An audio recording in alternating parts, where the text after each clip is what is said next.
July 18, 2024 the prime minister of Bangladesh Sheikh Hasina Bangladesh గవర్నమెంట్కి సంబంధించిన TV channel అయిన బీటీవీలో ఒక స్పీచ్ ఇచ్చింది.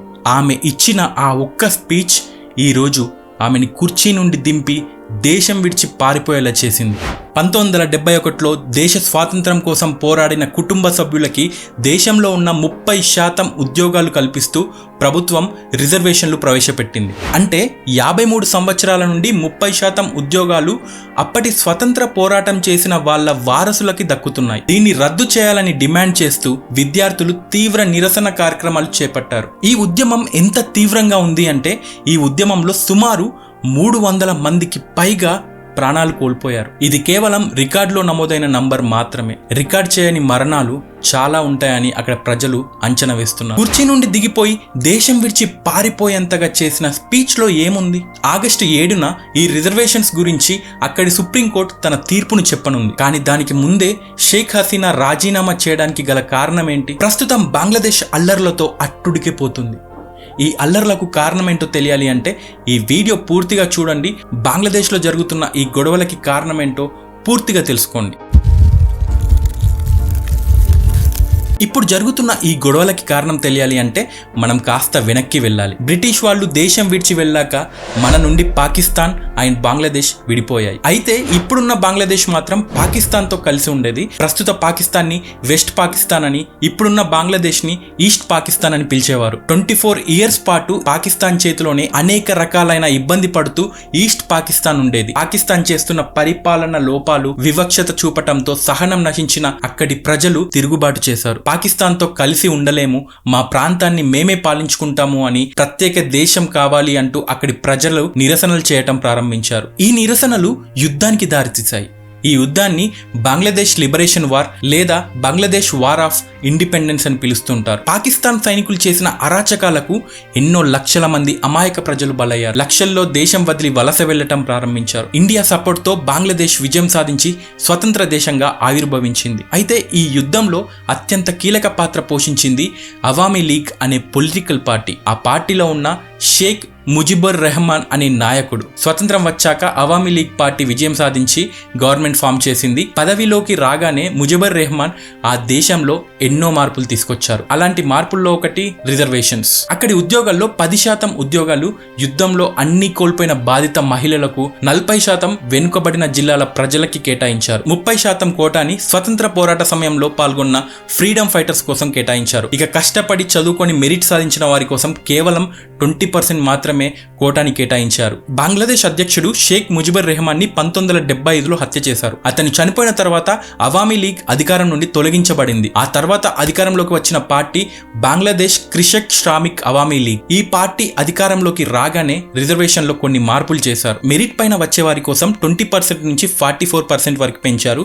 మిగిలిన 56లో 10% జాబ్స్ యుద్ధంలో నష్టపోయిన మహిళల కోసం, 5% జాబ్స్ మైనారిటీస్ కోసం, 10% జాబ్స్ వెనుకబడిన కులాల కోసం, 1% ఫిజికల్లీ ఛాలెంజ్డ్ వారి కోసం కేటాయించారు. 56%లో 26% ఇందాక చెప్పుకున్న వారి కోసం వెళ్ళిపోయారు. మిగిలిన 30% కోటా మాత్రం అలాగే ఉంచారు. అదే స్వతంత్ర పోరాట సమయంలో పాల్గొన్న ఫ్రీడమ్ ఫైటర్స్ కోసం. ఈ కోటాని వెటరన్ బెనిఫిట్స్ అని పిలుస్తారు. ఇప్పుడు బంగ్లాదేశ్ లో జరుగుతున్న అల్లర్లకు కారణం ఈ 30% కోటానే.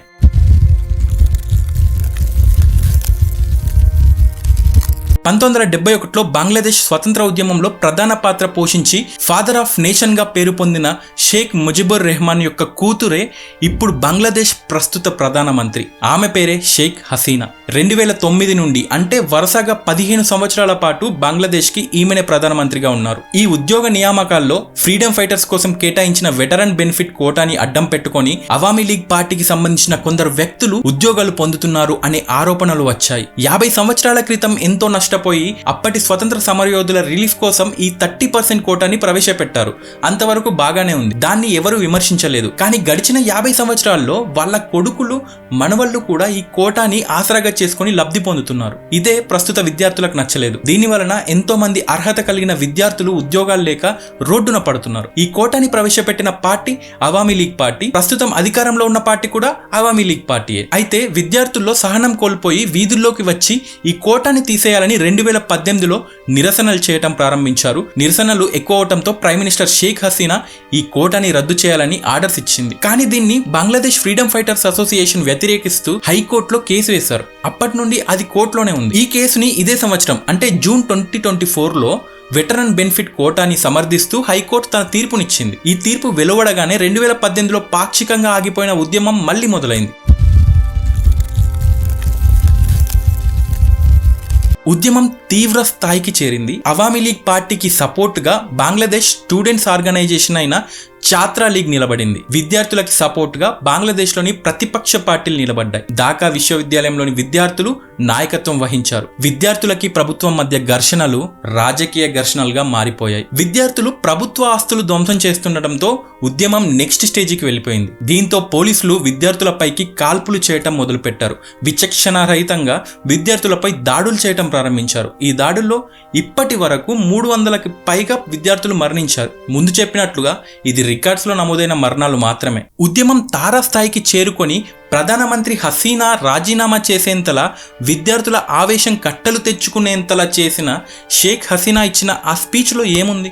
జూలై 18న the prime minister of Bangladesh Sheikh Hasina Bangladesh government కి సంబంధించిన బీటీవీ అనే ఛానల్లో ఒక స్పీచ్ ఇచ్చింది. ఆ స్పీచ్ లో ఉద్యమం చేస్తున్న విద్యార్థులని రజకార్లతో పోల్చింది. 1971 యుద్ధం సమయంలో కొందరు బంగ్లాదేశీ పౌరులు పాకిస్తాన్ కి సపోర్ట్ చేస్తూ వారి తరపున నిలబడి లక్షల్లో మంది బంగ్లాదేశీయులని హింసించారు. ఆడవాళ్ళని మానభంగాలు చేశారు. వీళ్ళని రజకార్లు అని పిలుస్తారు. ఈ రజకార్లను దేశద్రోహులుగా భావిస్తారు. అలాంటి దేశద్రోహులతో ప్రస్తుత విద్యార్థి ఉద్యమకారులను పోల్చటంతో ఉద్యమం తీవ్ర స్థాయికి చేరింది. అప్పటి నుండి బంగ్లాదేశ్ లో అల్లర్లు విపరీతంగా పెరిగిపోయాయి, తారాస్థాయికి చేరాయి. రిజర్వేషన్ కోటా గురించి చేస్తున్న ఉద్యమం కాస్త షేక్ హసీనా మీదికి మళ్ళింది. ఆ స్పీచ్ తర్వాత నుండి షేక్ హసీనా తన పదవి నుండి రాజీనామా చేయాలంటూ ఉద్యమం చేయడం ప్రారంభించారు విద్యార్థులు. షేక్ హసీనా ఇంటి దగ్గర ఆర్మీ గట్టి భద్రత ఏర్పాటు చేసినప్పటికీ ఉద్యమకారులు అక్కడికి చేరుకొని రాళ్లతో దాడి చేశారు. అంతటితో ఆగకుండా ప్రైమ్ మినిస్టర్ ఆఫీస్ కి నిప్పు పెట్టారు. దేశంలోని శాంతి భద్రతల నేపథ్యం దృష్ట్యా పోలీసులను విధుల నుంచి తప్పించి ఆర్మీ ఆ బాధ్యతలను చేపట్టింది. ప్రస్తుతం బంగ్లాదేశ్ అంతా కర్ఫ్యూ విధించారు. ఈ అల్లర్లు తీవ్రతరం అవ్వటంతో కేవలం ఒక్క ఆదివారమే 100 మందికి పైగా విద్యార్థులు మరణించారు. దీంతో బంగ్లాదేశ్ లో శాంతి భద్రతలు అదుపు తప్పటంతో వెంటనే పదవి నుండి తప్పుకోవాలని షేక్ హసీనా బంగ్లాదేశ్ ఆర్మీ 45 నిమిషాల డెడ్ లైన్ విధించింది. ఆర్మీ ఇచ్చిన 45 నిమిషాల డెడ్ లైన్ లోపే ఆమె తన పదవికి రాజీనామా చేశారు. ప్రధాని పదవికి షేక్ హసీనా రాజీనామా చేసి భారత్ కి పరారయ్యాక ఆందోళనకారులు ఢాకాలోని ప్రధాని అధికారిక నివాసమైన గన్బాబన్ లోకి చొచ్చుకపోయి కనపడిన వస్తువులని కనపడినట్టు లూటి చేశారు. 15 సంవత్సరాల పాటు దేశాన్ని పాలించిన షేక్ హసీనా రాజీనామా చేయడంతో నిరసనకారులు వీధుల్లోకి వచ్చి సెలబ్రేషన్స్ చేసుకున్నారు. మొత్తానికి దేశంలోని విద్యార్థులంతా ఒకటై ఆ దేశ ప్రధానినే కుర్చీ నుండి దింపేశారు. ఇది మామూలు విషయం కాదు. ఏది ఏమైనప్పటికీ ఈ గొడవ ఇంకా ముగిసిపోలేదు. ప్రస్తుతం అక్కడ గవర్నమెంట్ పడిపోయింది. తర్వాత పరిస్థితి ఎలా మారనుంది? ఆర్మీ దేశాన్ని తన కంట్రోల్లోకి తీసుకోబోతుందా లేదా మధ్యంతర ఎన్నికలు నిర్వహిస్తారా? మీరేమనుకుంటున్నారు? మీ అభిప్రాయాన్ని కింద కామెంట్ లో తెలియజేయండి. బంగ్లాదేశ్ లో జరుగుతున్న అల్లర్లకు పూర్తి కారణాలు తెలుసుకున్నారని అనుకుంటున్నాను. ఒకవేళ తెలుసుకున్నాం అనుకుంటే ఈ వీడియోకి లైక్ చేయండి చాలు. నెక్స్ట్ వీడియోలో మళ్ళీ కలుద్దాం. అంతవరకు take care and stay tuned.